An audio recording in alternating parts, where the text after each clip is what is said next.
Chapter 3.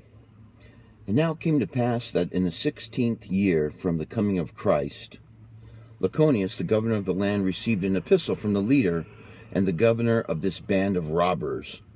And they were the words which were written, saying, Lyconius, most noble and chief governor of the land, behold, I write this epistle unto you, and do give unto you exceeding great praise because of your firmness, and also the firmness of your people, in maintaining that which ye suppose to be your right and liberty. Yea, ye do stand well, as if ye were supported by the hand of God in the defense of your liberty, and your property, and your country, or that which ye do call so. And it seemeth a pity unto me, most noble Lyconius, that ye should be so foolish and vain as to suppose that ye can stand against so many brave men who are at my command, who do now at this time stand in their arms, and do await with great anxiety for the word, go down upon the Nephites and destroy them. And I, knowing of their unconquerable spirit, have proved them in the field of battle, and knowing of their everlasting hatred towards you, because of the many wrongs which ye have done unto them, therefore, if ye should come down against if they should come down against you, they would visit you with utter destruction. Therefore I have written you this epistle, sealing it with mine own hand, feeling for your welfare because of your firmness in that which ye believe to be right, and your noble spirit in the field of battle. Therefore I write unto you, desiring that ye would yield up unto my people your cities, your lands, and your possessions, rather than that they should visit you with the sword, that destruction should come upon you. Or in other words, yield yourselves up unto us, and unite with us, and become acquainted with our secret works, and become our brethren, that ye may be like unto us, not our slaves, but our brethren, and partners of all our substance. And behold, I swear unto you, if ye will do this with an oath, ye shall not be destroyed. But if ye will not do this, I swear unto you with an oath, that on the morrow month I will command that my army shall come down against you, and they shall not stay their hand, and shall spare not, but shall slay you, and shall let fall the sword upon you, even until ye become extinct.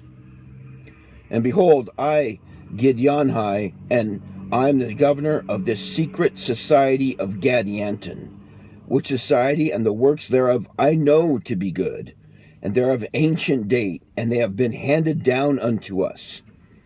And I write this epistle unto you, Lyconius, and I hope that ye will deliver up your lands, and your possessions, without the shedding of blood, that this my people may recover their rights and government, who have dissented away from you because of your wickedness in retaining from them their rights of government. And except ye do this, I will avenge their wrongs. I am gadianton. And now it came to pass, when Lyconius received this epistle, he was exceedingly astonished, because of the boldness of gadianton demanding the possession of the land of the Nephites, and also of threatening the people and avenging the wrongs of those that had received no wrong, save it where they had wronged themselves by dissenting away unto those wicked and abominable robbers. Now behold, this Lyconius the governor was a just man, and could not be frightened by demands and threatenings of a robber. Therefore he did not hearken to the epistle of gadianton, the governor of the robbers, but he did cause that his people should cry unto the Lord for strength against the time that the robbers should come down against them. Yea, he sent a proclamation among all people, that they should gather together their women, and their children, and their flocks, and their herds, and all their substance, and save it were their land unto one place. And he caused that fortifications should be built around about them, and the strength thereof should be exceeding great. And he caused that armies, both of the Nephites and of the Lamanites, or of all them who were numbered among the Nephites, should be placed as guards around about to watch them, and to guard them from the robbers day and night.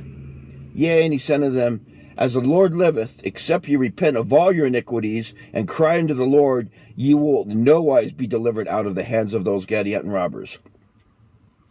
And so great and marvelous were the words of the prophecies of Lyconius, Wow, Laconicus is the governor of the land. You got a righteous man as governor of the land. That they did cause fear to come upon all the people, and they did exert themselves in their might to do according to the words of Laconicus.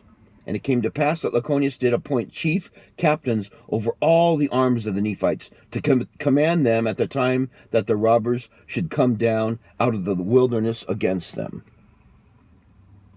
Now the chiefest among all the captains of the great commander of the armies was appointed, and his name was Gidgiddoni. Wow. Now it was the custom among the Nephites to appoint for their chief captains, save it when their times of wickedness, someone that had the spirit of revelation, and also prophecy. Therefore, Gidgiddoni was a great prophet among them, and also was a great chief judge. Was the chief judge. Now the people said unto Gidgiddoni, Pray unto the Lord, and let us go upon the mountains and into the wilderness, that they may fall upon the robbers and destroy them in their own lands. But Gidgiddoni saith unto them, The Lord forbid, for if we should go up against them, the Lord would deliver us in their hands. Therefore we will prepare ourselves in the center of our lands, and we will gather all our armies together, and we will not go against them, but we will wait till they shall come against us. Therefore, as the Lord liveth, if we do this, he will deliver them into our hands. And it came to pass in the 17th year, this is the 17th year since Christ was born, in the latter end of the year, the proclamation of Laconicus had gone forth throughout all the face of the land, and they had taken their horses, and their chariots, and their cattle, and all their flocks, and their herds, and their grain, and all their substance, and did march forth by thousands, by tens of thousands, until they had all gone forth to the place which had been appointed that they should gather themselves together, to defend themselves against their enemies. And the land which was appointed was the land of Zarahemla, and the land bountiful, to the line which was between the land bountiful and the land desolation. And there were a great many thousand people who were called Nephites, who did gather themselves together in the land. Now Laconicus did cause that they should gather themselves together in the land southward, because of the great curse which was upon the land northward.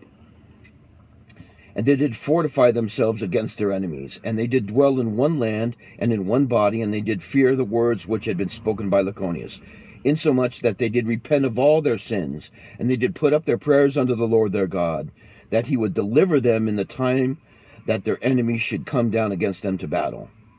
And they were exceedingly sorrowful because of their enemy. And Gidgiddoni did cause that they should make weapons of war of every kind, and they should be strong with armor, with shields, and with bucklers, after the manner of his instruction.